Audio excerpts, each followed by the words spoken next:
Això és de pell fina, un espai per escoltar en profunditat i mirar el món amb més consciència. L'artista més influent del segle XX va fer creure absolutament tot el món que havia abandonat l'art. Una retirada total, sí. Exacte. Va dir que es dedicava exclusivament a jugar a escacs durant 20 anys. Però, a veure, en realitat estava tancat en el més estricte secret del seu estudi.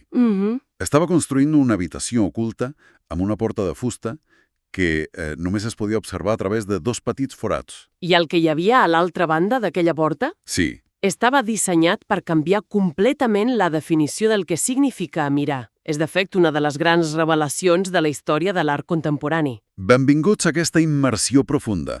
Avui tenim una missió que personalment em sembla magnètica. Volem desxifrar la ment de Marcel Duchamp. Una tasca gens fàcil, eh? Gens ni mica. Volem entendre com va aconseguir transformar l'art, arrencant-lo de la simple experiència visual per convertir-lo en una operació mental d'una complexitat, brutal. Clar. Per fer-ho, avui treballarem amb 2 fonts que són excepcionals. I tant. D'una banda tenim l'assaig analític de Tomàs Hermosa. Sí, la crítica d'una ausència que dissecciona aquesta maquinària filosòfica de manera magistral.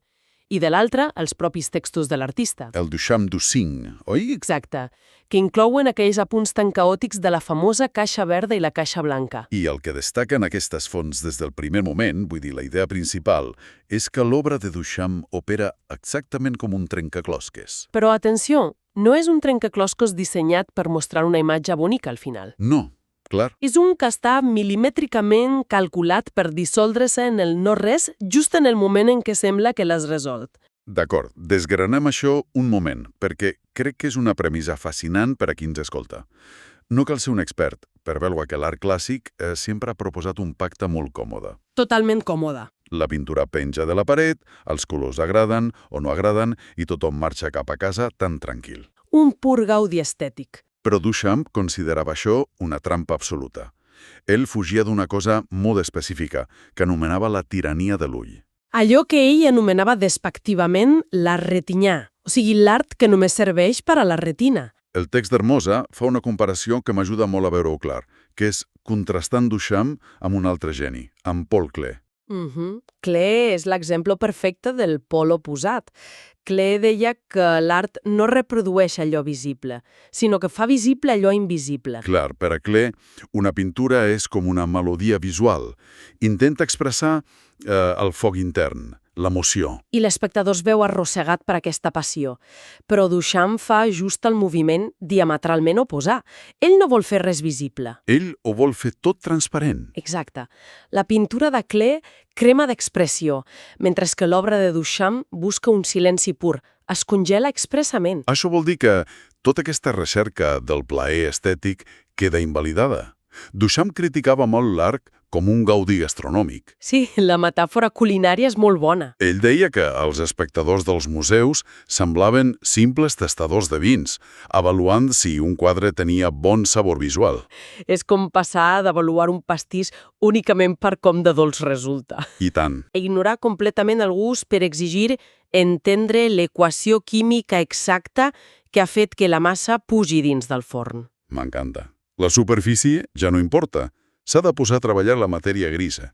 I clar, aquesta recerca de la matèria grisa passava per assolir el que Duchamp anomenava una bellesa d'indiferència. Bellesa d'indiferència, Déu-n'hi-do.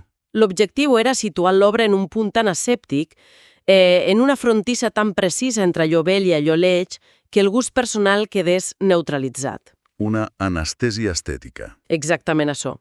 Hermosa cita aquí el mite clàssic d'Orfeu, que és superil·lustratiu. Explica-ho.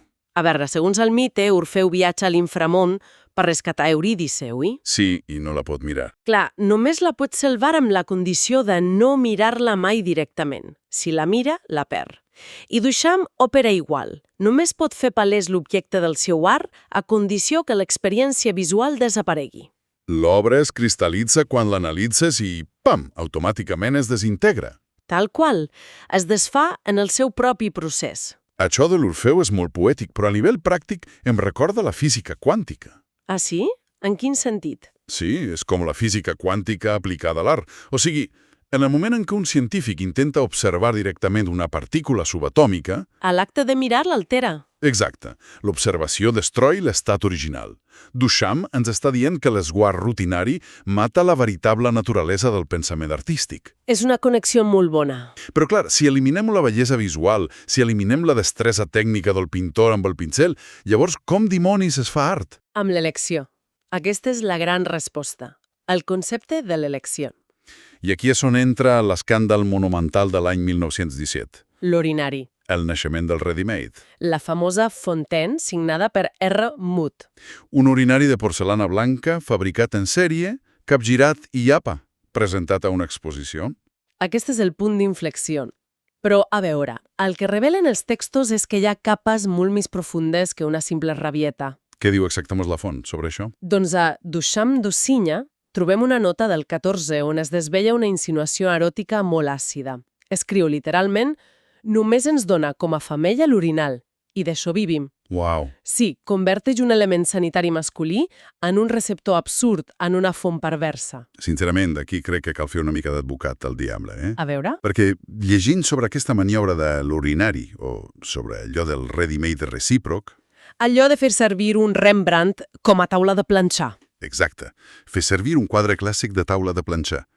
La primera reacció sol ser de rebuig per a qui s'ho troba. Sembla una presa de pèl. Una provocació fàcil, vols dir? Sí, on és el geni en anar a una ferreteria, comprar una peça feta per una màquina, posar-hi un nom fals i dir «Senyors, això és art». No és només mandra intel·lectual?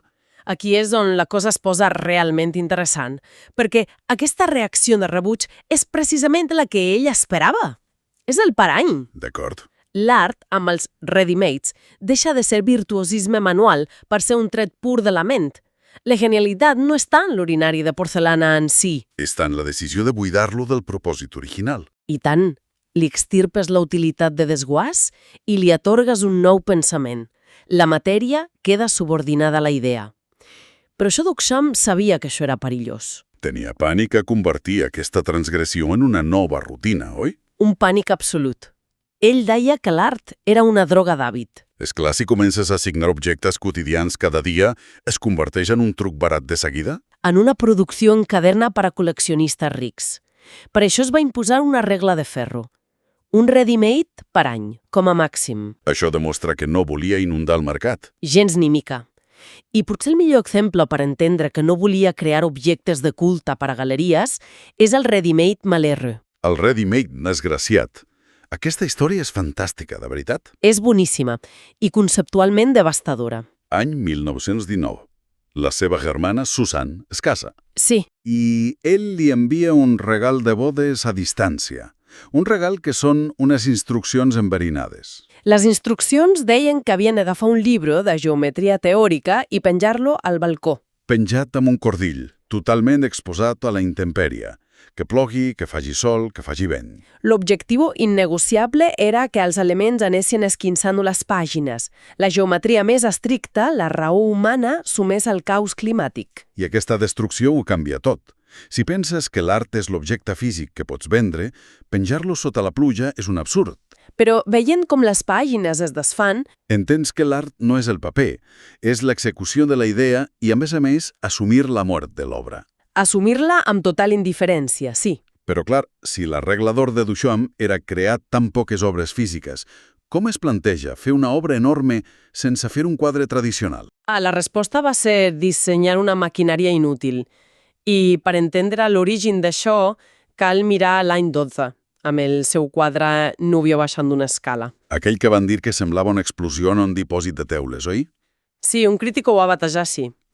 I tenia raó perquè ja era la descomposició sistemàtica d'una forma. Aquesta desintegració prepara el terreny per al gran vidre. El gran vidre. Llegir les notes de la caixa verda que l'acompanyen és una experiència delirant. És literatura industrial, pràcticament. Sí, vol dir, un vocabulari superfred aplicat a conceptes passionals. És com trobar un manual d'instruccions d'IKEA fet per alienígenes per muntar l'erotisme humà. Totalment. Parla d'una núvia que és un motor desig, i l'energia és l'automobilina, i la màquina soltera, i el Ministeri de Coincidències. Què és tot això? Jo em perdo. Què dimonis és l'automobilina? Sota, els solters. Són molles buits, maquinàries tristes que miren amunt i pateixen perquè intenten enviar energia a la núvia per consumar l'acte. Però hi ha una barrera física. El vidre del mig. Exacte. És un circuit tancat de desig inassolible. L'erotisme congelat en un sistema d'engranatges. És una paròdia mecànica. Però el que trobo més revolucionari no és només la història aquesta de la gasolina amorosa, sinó el suport. És un vidre transparent. Clar, no hi ha fons. Duchamp deia que l'aparador prova l'existència del món exterior. Si et poses davant del gran vidre, en un museu, veus la paret del darrere. Veus la gent que passa per allà. I inevitablement et veus a tu mateix reflectit. La persona que mira s'interra físicament en la màquina. L'artista sempre deia que ell només feia el 50% de la feina. L'obra neix incompleta. I és el cervell del públic qui engega l'altre 50%. Qui mira encén l'automobilina. Sense l'esforç de desxifrar-ho, és només un vidre brut. L'espectador completa l'obra, sempre. I aquest, crec jo, hauria pogut ser el final perfecte. Construeix la màquina definitiva i, apa, l'any 23 ho deixa tot.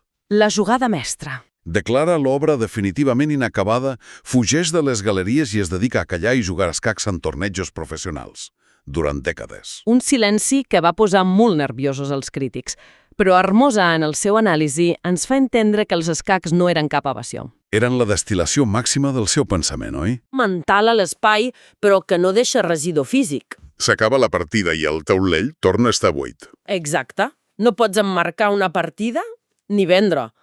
El silenci de Duchamp era una resistència contra les exigències del mercat. Però, sota aquesta indiferència, s'estava coent l'engany més gran del segle. Ens va fer creure a tots que estava jubilat, jugant amb peons. Però no. Mentrestant, no? El seu estudi, en la intimitat absoluta, construïa la seva última obra mestra. Eton Donés, donats la cascada i el gas d'enllumenat. Imaginar l'escenari d'aquesta obra fa venir calfreds. Estic segura que tothom que ho veu sent el mateix. Si destrueixo el concepte de l'espai. Tens una porta de fusta molt antiga, robusta, completament clavada al mig d'una paret sense context. No es pot obrir. L'única manera de veure res és mirar per dos forats petits. I clar, la curiositat t'empenya a estiar. I tant que ho fa.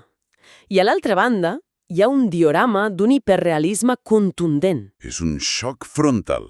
Darrere d'una paret de maons trencada veus el cos d'una dona completament nua. La cara no es veu, les cames obertes sobre unes branques seques. Sosté una làmpada de gas encesa. I una cascada d'aigua artificial al fons. Els textos diuen que és el retorn de la núvia, però ara, en comptes de vidre i abstracció, hi ha una carnalitat explícita, molt pertorbadora. Però va molt més enllà del voyeurisme. Això es basa en la quarta dimensió. Això de la quarta dimensió ho hem de desgranar una mica, Com funciona en aquest cas? A veure, Duchamp treballava amb una analogia matemàtica. Si una llum impacta sobre un objecte tridimensional com una cadira, fa un nombre de dues dimensions al terra, no? Sí, clar. Doncs, per pura extensió lògica, s'infereix que qualsevol objecte tridimensional del nostre món no és més que l'ombra d'una realitat superior de 4 dimensions. D'acord. Però com es tradueix aquesta geometria a mirar una dona hiperrealista per un forat? Per l'engany de l'ull. Els mestres del Renaixement feien trampes per simular 3 dimensions en una tela plana, oi? La perspectiva. Exacte. Doncs Duchamp fa el contrari. Construeix un escenari completament en 3 dimensions reals, amb branques de veritat, maons físics. Però t'obliga a mirar-ho des d'un sol punt fix pels forats. I això força l'ull a perceber-ho com si fos una aparició virtual. Hermosa assenyala que, paradoxalment, aquest cos hiperrealista és una ombra. Tocar-lo seria com tocar un fantasma. O sigui, la gran revelació és que l'obra és un artifici dissenyat per demostrar que la mirada pura és impossible. Exactament. Tu penses que estàs espiant un gran secret inconfessable, però el secret real és que aquesta situació és una gràvia per a tu. Al moment en què poses l'ull al forat de la fusta, passes a formar part de la maquinària. El boier és l'engranatge principal de l'etandonès. Com diu Hermosa, la mirada es cristal·litza en l'objecte i la pròpia obra es dissol a través de la teva mirada. És ceguesa i clarividència, alhora. I no hi ha cap manual d'instruccions moral que et digui què has de pensar. Res. Només et retorna el reflex de la teua pròpia incomoditat i curiositat, saps? Demostra que l'art no està en la pell del cos o en els taulons. Està en la col·lisió del teu cervell, intentant entendre el buit. I revisant tota la trajectòria que hem anat comentant, s'observa el desmantellament complet d'una època. Totalment. Duchamp va alliberar l'art d'aquella obligació tan feixuga de ser només una cosa bonica per decorar un saló. Li va extirpar la bellesa per obligar el cervell a treballar sense descans. I quin favor ens va fer? I tant. Pensa en la sobrecàrrega visual d'avui en dia. Estem constantment bombardejats per pantalles, imatges i vídeos per anestesiar la ment. Tota la filosofia de Duchamp és l'antídot perfecte, no? És una resistència a l'hàbit visual. Ens colpeja per treure'ns del confort. Ens exigeix aturar-nos i activar l'intel·lecte abans que la retina. Això mateix. Hermosa cita Wittgenstein al principi de l'assaig, dient que en aquest model no hi ha problemes a resoldre, sinó perplexitats que es dissolen. El conflicte es desfà quan entens l'engany de darrere. I arribats a aquest punt de comprensió, la defensa ferotge que feia Duchamp sobre l'espectador completant l'obra ens genera una reflexió final molt potent per tancar. Explica. Ell sostenia que les obres envelleixen com els humans i que només la mirada del públic els insufla vida de nou. Actua com un corrent elèctric sobre l'art aturat. Una qüestió gairebé ontològica, sens dubte. Clara, si assumim que la peça física només és l'ombra d'un desig, l'existència del museu sense el visitant queda en tela de judici. L'espai i el temps s'anulen sense l'espectador. Això fa pensar inevitablement en el vell enigma del bosc.